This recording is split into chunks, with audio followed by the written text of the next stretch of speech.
Well, it is good to be here with you. If you have your Bible this morning, you can join me in 1 Corinthians. We're actually going to be walking through that book today, just talking about what is a gospel-centered church. But it is great to be back here with you. It's a special day for me. I'm not sure how many of you would remember, but 20 years ago on September the 3rd, you actually licensed me in the gospel ministry. I was licensed on our homecoming day, and so it's a very emotional day. But I do want to apologize to you youth for being the person I was. It's because of me and the pastor's son that the rule was made that nobody 18 and younger could sit in the balcony of that church. It is because of me and the pastor's son that youth were not allowed to drive on youth outings. It's because of me and the pastor's son that we were not able to ring the bell because we like to swing on it. Gene Fisher told us we better not do that again.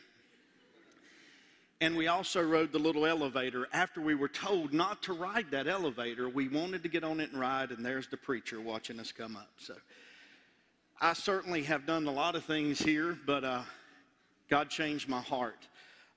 One funny one about Matt before we get started. You may want to know where I am currently now. I'm serving at Mount Olivet Baptist Church in Franklinton, North Carolina. I am the associate pastor there. I've had many ministry opportunities over the 20 years that I've been in the ministry, and I'm currently a student at Southeastern pursuing my THM degree. But I remember when I was there at my MDO, for you guys that know that I used to be here, I also loved the character Brian Bosworth. If any of you remember him, I was the mini-me of him. I had the haircut, the painted colors, the rat tail in my head. Earrings. Matt wanted me to actually wear the earrings again, and I told him, no, I can't do that. But I'm at Southeastern, thinking you've left all that behind, and you're walking on the campus, here you are, you're in the ministry, and all of a sudden on the campus you hear, Boz, and you're thinking, who in the world is on this place that knows that name? And you turn around, and there's Matt, and it's great to meet him, but it was a terrifying moment for me, for somebody to say, Boz. But as I thought about this coming here, I wanted to think about what is a gospel-centered church. And I'm not just bringing that message to you today, not only because I do want to highlight the church I grew up in, because it's one of the reasons that I do what I do, but it's a question that's being asked most often in our world. There seems to be this question, what is the church? What is the church to be about? And in the last 10 or so or 20 years, it's been this big push to define what is the mission of the church or what is the purpose of the church. And I just believe God established that for us. The mission and the purpose of the church has always been to expand His kingdom. It has always been to go and make disciples. It has always been to reach the world that is lost for Christ. But in this day and time, it seems to be that question is being asked, and in some ways there is a dissension in the church of what are we supposed to do and what music are we supposed to sing and what are we supposed to do, all of this. And it seems like there's this bickering, and everybody's like, I don't know, have we ever been here before? And the answer is yes, we have. Because when you come to the letter of 1 Corinthians, what you find, it's interesting in the New Testament that you have all of the Gospels that tell us about Jesus. Then you have Acts that tells us about the birth of the church. Then you have Romans that tells us of this wonderful salvation that we have. And the very next letter and following, you have letters to churches that are struggling to be a gospel-centered church. They are struggling to do the purpose that they were called to do. Why are they struggling? Because of sin. Because of pride. Because of their personal wants. And when you come to 1 Corinthians, you find a church that is divided by various issues. It seems that they were suing one another. It seems that some were showing up to the communion and getting drunk on the communion wine. It seems others had a question about marriage and divorce. Others had a question about the resurrection. Others had a question about spiritual gifts. And they were trying to hide the fact that a brother was living with his or a son was living with his stepmother.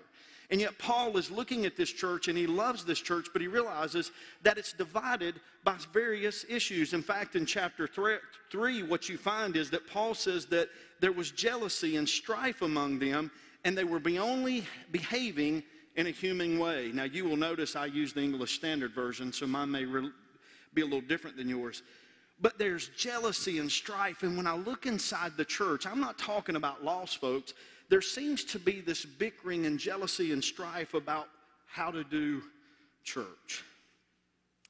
And what's going on is that in this group of folks, they have decided to become the authority instead of the gospel. There's a group of folks that seem to think they are super spiritual. They lift up themselves as having the wisdom, and they even have this feeling that they have this extraordinary gift to be able to speak in tongues. That's why Paul will say in 14, even if he spoke in tongues of men or angels, or 13 rather, it's almost like this group believes we're the spiritual. And in order to be a part of this group, you would have to have this gift. And all this is going on, and Paul begins to talk to them about what makes a gospel-centered church. And so the question that he's addressing in this letter is, what is a wise and spiritual church? I believe it's a question that the church is asking today. It's what Christians are asking. What type of church should we be? And what we're going to find as we walk through these various chapters is Paul's going to make this statement, and that is that his point that he's going to point out through this whole letter is a wise and spiritual church is a church that's anchored in the cross. A wise and spiritual church is a church that's willing to be a missionary to all of God's people. A wise and spiritual church is a church that's willing to leverage diversity for the kingdom. And a wise and spiritual church does all of this with an extraordinary love. The first thing that Paul wants us to see is that a wise and spiritual church is a church that's anchored in the cross. Look with me in chapter 2, if you will, as we just look at these 5 verses to look at this point that he's making. Paul says this, "And I, when I came to you, brothers, did not come proclaiming or preaching to you the testimony of God with lofty speech or words." He's just calling these guys out that thinks they are smarter than everybody. They have this grand wisdom. They're super spiritual. He says, look, I didn't come with that. Look at what he says in verse 2. "For I decided to know nothing among you except Jesus Christ and him crucified." He says, "And I was with you in weakness and in fear and much trembling.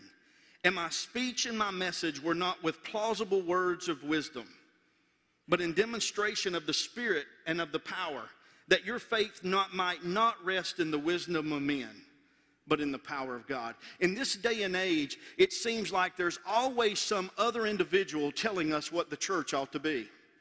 There's always the next book telling us how we ought to behave as the church, or how we ought to do ministry. And I love that stuff, and I love studying and all that I can find out about those things. But the reality of it is that the church was never built upon, nor should it be governed by the wisdom of men. It should be built upon, and it should be governed by the power of God. For Paul's life was built on that very issue. Who better to know about the wisdom of men than a Pharisee of Pharisees? Who better to know about all the intelligence that one can gain in the study of the Scripture and how much he must have known through that time? But who better to know that that moment on the Damascus road when he met Jesus Christ, his life was forever changed? Paul was not coming to this church with lofty words or grand wisdom or even with a heavy hand. Rather, he was coming from a loving heart, letting them know that the first anchoring point for a wise and spiritual church is one that is anchored in the cross. Paul says, "I came to you deciding to know nothing among you except Jesus Christ and him crucified." What should be the main message of the church? Jesus Christ and him crucified.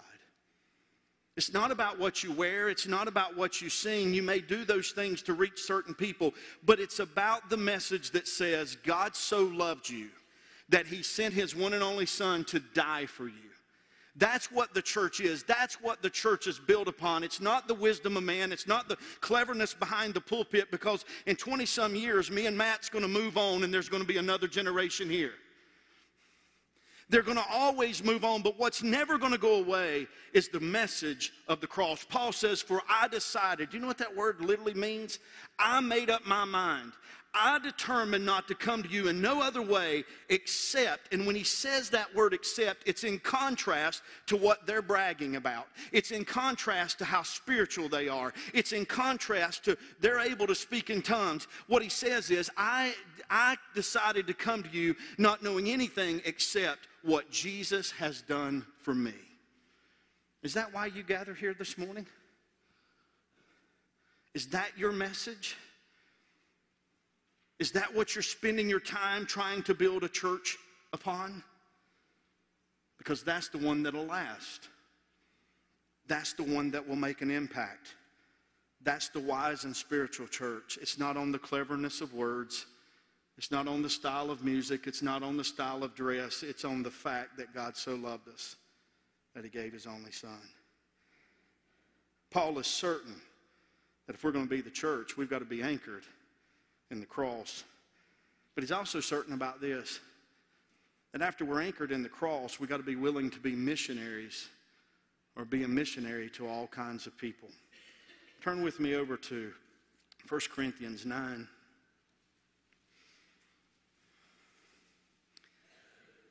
Starting in verse 19.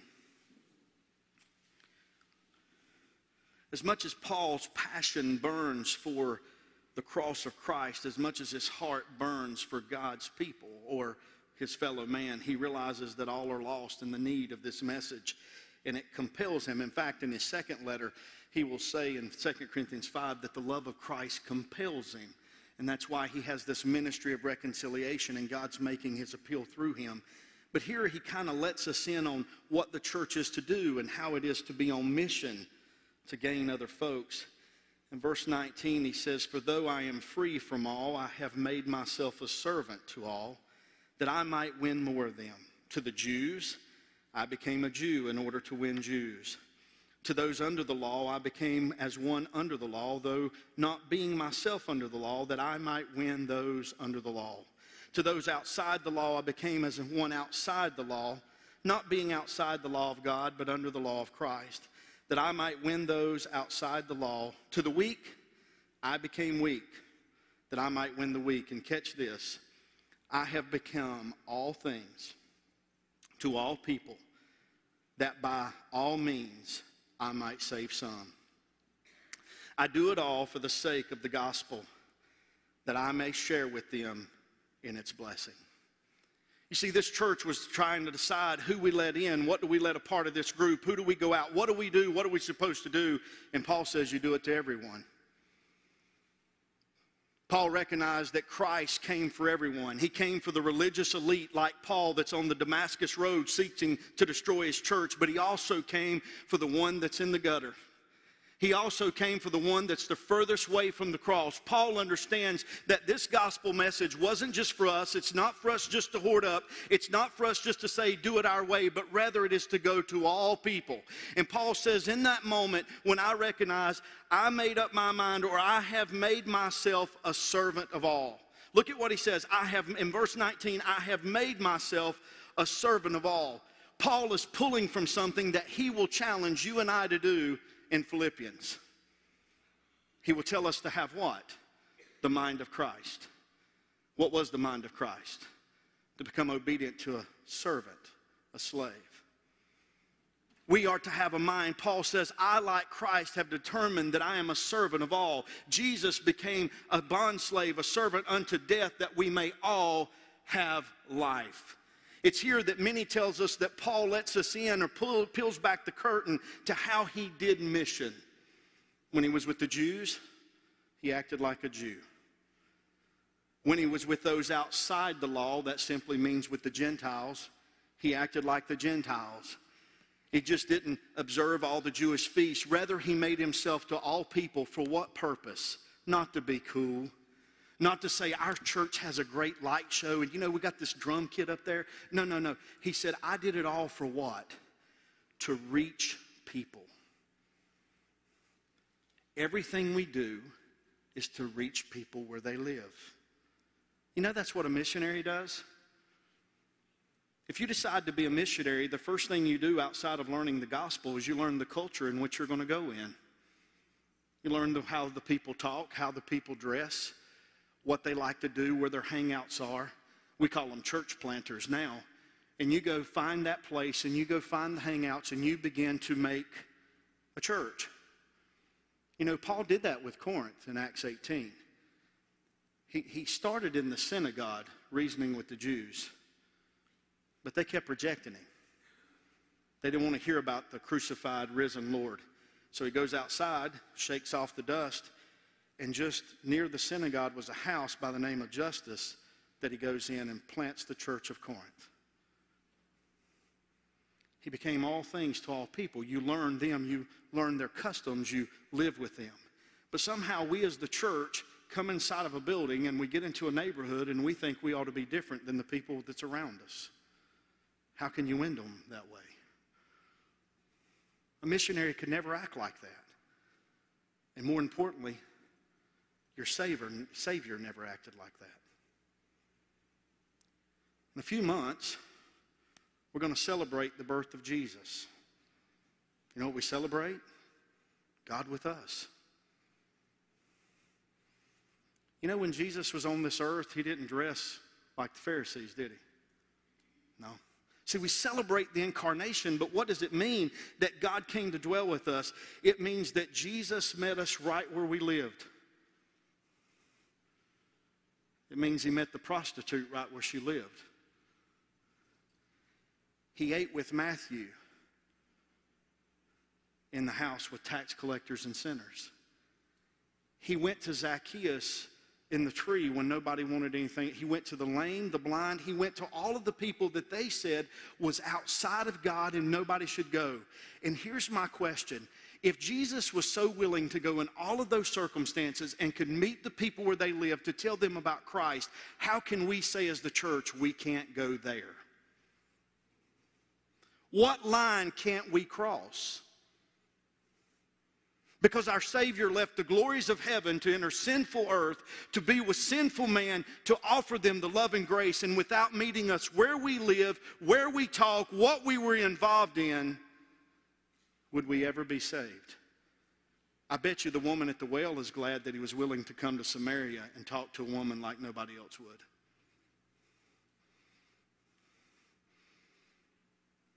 What we do is not to be cool. What we do is to model the one who saved us. You see, all this talk of being missional, I love it. Be on mission. Yeah, what does that mean? Live like a missionary. Go to those. Become all things. It don't mean to compromise your Christian beliefs. It just means to interact for the purpose of what? I do it all for the sake of the gospel that I may share with them in its blessing. Paul wanted to share with them the good news. One of the things I've learned is they're not beating the door to get in. So what do we do about that? We go out. You love me. That means I'm getting ready to say something strong. We are all concerned of our world, and especially our nation. What happens to a dark room? It just gets darker. But the darker the room, the brighter the light can shine. It's not, what are we going to do with our nation? It's, are you going to let your light shine? Our world is no different than a Roman society that's gone mad. Did you look at some of the Caesars they had to deal with? I'm not sure they're like the guy in Washington. Nero liked to shave gold and eat it. Domitian was awful mean to the Christians. But even in the midst of all that persecution, the church flourished to where Rome was changed. God still can work through his church, but we have to know that the cross is our anchoring point, and we have to be willing to be a missionary to all people. Well, Paul says something else about being a wise and spiritual church. He says that we need to leverage diversity for the kingdom. If you will, join me over in chapter 12 of that letter as well. Paul recognizes that there's all kind of people with all kind of backgrounds, and every person doesn't play the same role. One of the problems with this church is that they wanted uniformity, not unity. They wanted everyone to look like them, act like them, and Paul said it was never God's design to have uniformity. It was rather to have unity. And they're saying, well, about spiritual gifts, and Paul says, look, I don't want you to be ignorant about spiritual gifts. But it's not that everybody has the same. It's not that everybody has the same function. And you know this passage. He begins to talk to us about a body. That just bodies have different parts, because if you don't have different parts, you don't have a body. And he even goes on to say those things that seem minute, the smallest of parts, you would miss them if they're gone. If you don't believe me, go home today, take down your little pinky, and see how much you miss it. Paul says it's not about everybody being the same thing. It's about being unified around the gospel and using your gifts for the kingdom. That's what I mean by leveraging diversity. Look at what he says in verse 20. As it is, there are many parts, yet one body. There are many people that sit here in this church, yet there's one body, one cause, and we're all on mission with God for the purpose for the kingdom. When we start saying everybody has to act like me, or everybody has to do it like me, or everybody has to use their gifts like me, we begin to be uniformed, and that's not what God intended. Well, who arranged the body and who gave the gifts? Glad you asked. Look in verse 18. But as it is, God arranged the members in the body, each one of them as he chose. If all were a single member, where would the body be? It's not up for us to sit around and say, well, I don't really know about that.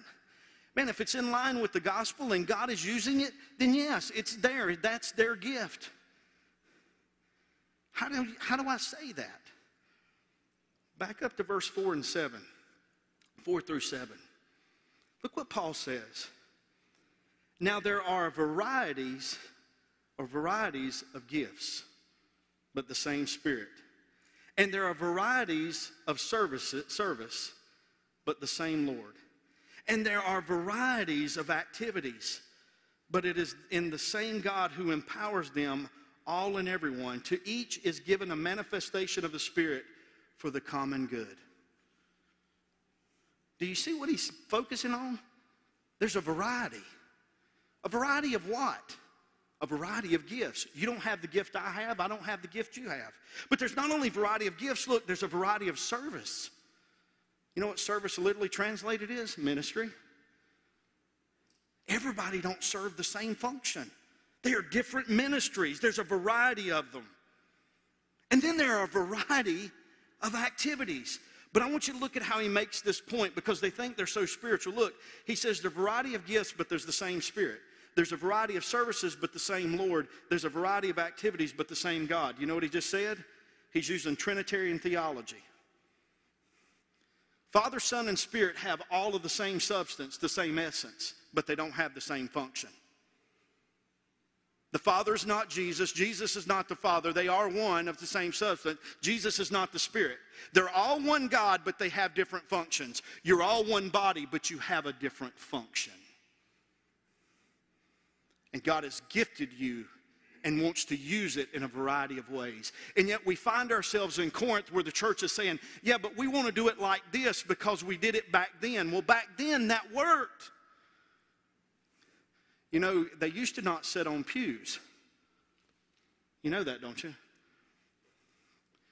In fact, there was a whole group when Constantine made Christianity the world religion, when they brought all the robes and the candle and all the pageantry we do, there's a whole group that said, we want no part of that. Because they felt like it was different. See, a lot of what you and I celebrate as a church is only about 100 years old. There wasn't a Sunday school in Paul's time. They didn't even meet 3 times a week. They didn't have a choir, and they didn't bang on the piano, and they wasn't worried about what kind of music it was. They used a lot of their homes and meals. The things that you and I are fighting over, the church lived without it for 1,900 years and flourished. And we are destroying ourselves over 100 years of tradition.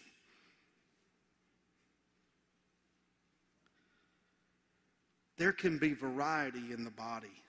I'm not saying we just do anything and everything, but Paul says for the common good.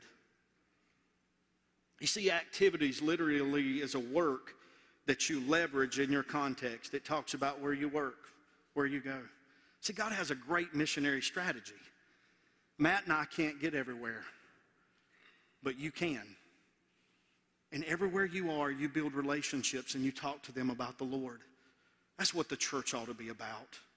We ought to leverage diversity. We ought to encourage diversity. We ought to train people in it, and we ought to send them out. Paul says this, a wise and spiritual church not only leverages diversity, but it has an extraordinary love. It does all of this with an extraordinary love. Look in chapter 12 again at the last verse, 31. He says, but I earnestly desire the higher gifts, and I will show you still a more excellent way, a better way of life. It's almost like one commentator said, the upper level of the scales. What is that? Love. They were bickering about their gifts. They were bickering about what the church ought to do and who and that. And Paul says, listen, let me tell you a better way is love.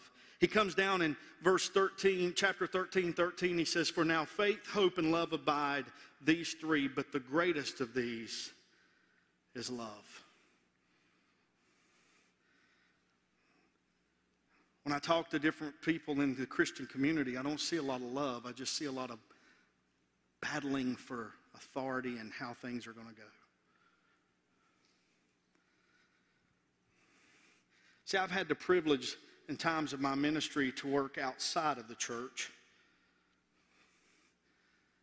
And I find people that I work with that don't go to church or don't go to church for two reasons. Mainly one is they've been hurt by one. Or two, they just think the church wants their money. But I've never seen them close to want to talk about God. But it never ceased to fail when you talk about God, they start telling you how they got hurt because of a controlling group or a church. And what's so sad about that is that all of this is based on an extraordinary love. For John will say it this way, for God so loved the world that he gave. John will tell us in his letter that in this is love, not that we love God, but that he loved us and sent Jesus as an atoning sacrifice for our sin. I'm not saying that we shouldn't point out when people are in error from the cross, but we need to ask ourselves, are we doing it like Jesus? The sinner was always willing and welcome to come to Jesus. You know who the ones that didn't like to come to Jesus?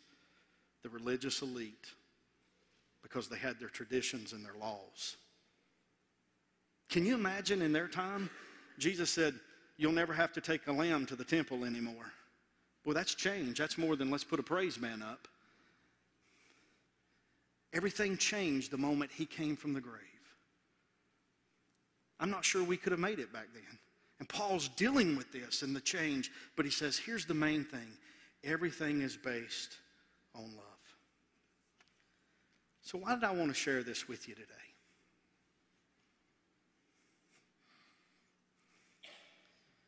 Because I remember a church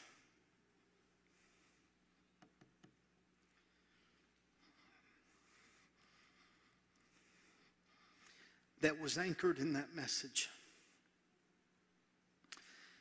As y'all were singing the choir, I remember laying right on those steps at 14 years old, looking up with David Mills Jr., saying, do you really think I can be a pastor? And I remember a church, it didn't matter what class I sat in. It didn't matter what VBS I went to. There was always this message of Christ being crucified and how much God loved me. See, I was a little boy filled with hate. I hated God because I lost my dad when I was very early at 4 and a half. And yet I was coming to this church, and everywhere I looked, there were these people constantly telling me about Jesus. That church was determined. Not about everything we were going to do. We were determined that whatever we did would be anchored in the cross. And whatever we didn't do was because it wasn't anchored in the cross. But I also remember a church that met you where you lived.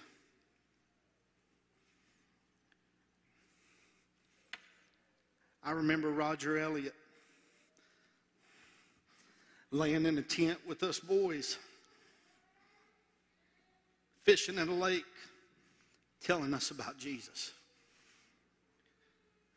And I remember Roger coming out and telling David, who was our pastor at the time, he said, boy, that ground sure is hard on your back. And they did that periodically just to tell us about Jesus. I don't know back in the 60s and the 70s if you took people camping, but in the 80s they did. It was different. I remember a church, and I don't know if y'all remember it, and I asked my dad, but I remember as I got saved at a little age, there was a guy that would ride his moped here that was friends of John Mackey. His name was Bradshaw. He had on a little army jacket, and he had on his glasses, and it would be cold, and he would come, and he wasn't all there. He didn't wear a suit, but he could worship with us. I remember on Wednesday nights that men would come from Comscope, and they would have black on their pants, and they would sit here, and they would come out and shoot basketball with us because they met us where we lived. I remember a pastor that wore jeans and wore Vans, and everybody gets so upset over a guitar. Do y'all remember they used to stand here with the 12-string and make us sing choruses as youth?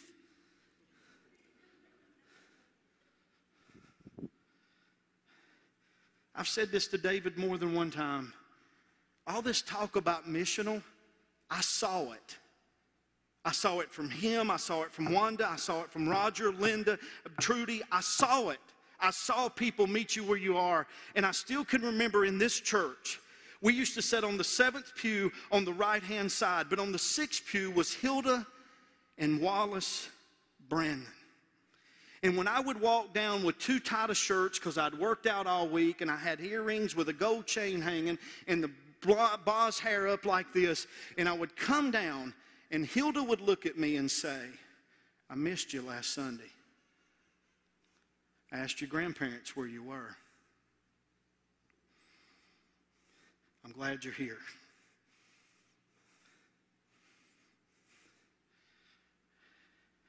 I remember a Mike Anthony and a Gary Jones and Michelle and Carol teaching a Sunday school class when I became outside of the youth.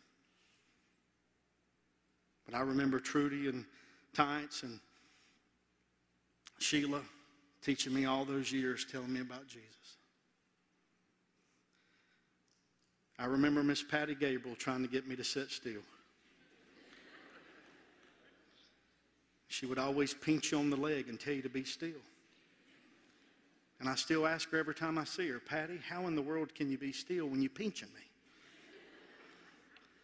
But they loved us. They didn't just meet us where we were. They reminded us that we were far from the cross. Miss Linda Laws, when I was in all my glory of being the guy at Bandy's, we used to hang out at Untouchables. She saw me that night. She refrained from embarrassing me, but when I came to the church, she had a good talk with me and told me I was not representing Christ or our church well. See, that's an extraordinary love. Why do I tell you that? I don't tell you that because I want you to be Olivet of 80s and 90s. I'm 40 years old. I tell you that because I love it, and I want to thank you for it. But I want you to think, who's around you now? Because most people that saw me in all that glory at 16 or 17 and was so pompous, they didn't think there was much hope. But there was a whole group of people that believed in me whether I believed in myself. That prayed for me whether I prayed for myself. That wouldn't let me stray too far. And I even remember as we got older in the youth, many of us were talking about ministry. And you know what they did? They wanted us to use our gifts. And they gave me either write a song or give a testimony. Well, I don't sing and I'm not writing a song. It was the first time that our youth group really explored our gifts. I don't know if you know it, but out of that youth group is Matthew Eads that's preaching today. Darren Ballard's leading the choir today. David Mills Jr. is preaching somewhere today. Myself is preaching today. Wesley Caldwell was preaching today. Robbie Miller. There was a whole bunch of us. Because you loved us. And you loved the Lord. And you were a wise and spiritual church. Who's among you now? Because I want to tell you something. Without that love, I wouldn't have my wife. And my 3 kids would not have the dad without you. I'm a life changed because you were anchored in the cross. I'm a life changed because you were willing to be a missionary to any person, including me. I'm a life changed because you believed in diversity. And I'm a life changed because you had an extraordinary love. But I'm not the only one. See, there's Becky Hudspeth here that I get to see that teaches, and Ellen Fisher, and Robin Brenninger. There's a whole bunch of us that you've impacted us. So Tate Campbell, Justin. I want to encourage you to keep being a wise and spiritual church, because there's so many people's lives that needs to be changed. As I thought about coming here, I looked through old annuals or old directories. See, I can't even say it, Matt. And I thought about making a picture slideshow, and I figured some of you would kill me if you got to see your hair the way it used to look in the 80s. I forgot how dark-headed Roger was. But it was good to go through those annuals or directories.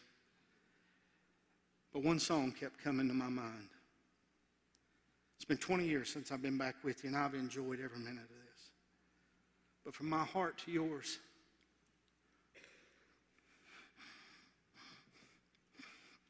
I want to say thank you.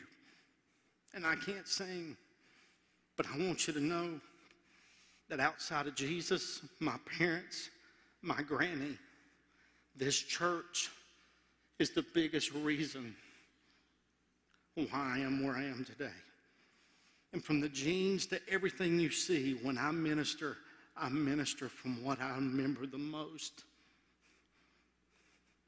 And I've been able to impact people because I've just emulated you, who you allowed God to use. And so I wanted to say to you today, thank you, because I am a life that has been changed. And I'm so glad that you gave. From the bottom of my heart, thank you for your love. Thank you so much for this opportunity today.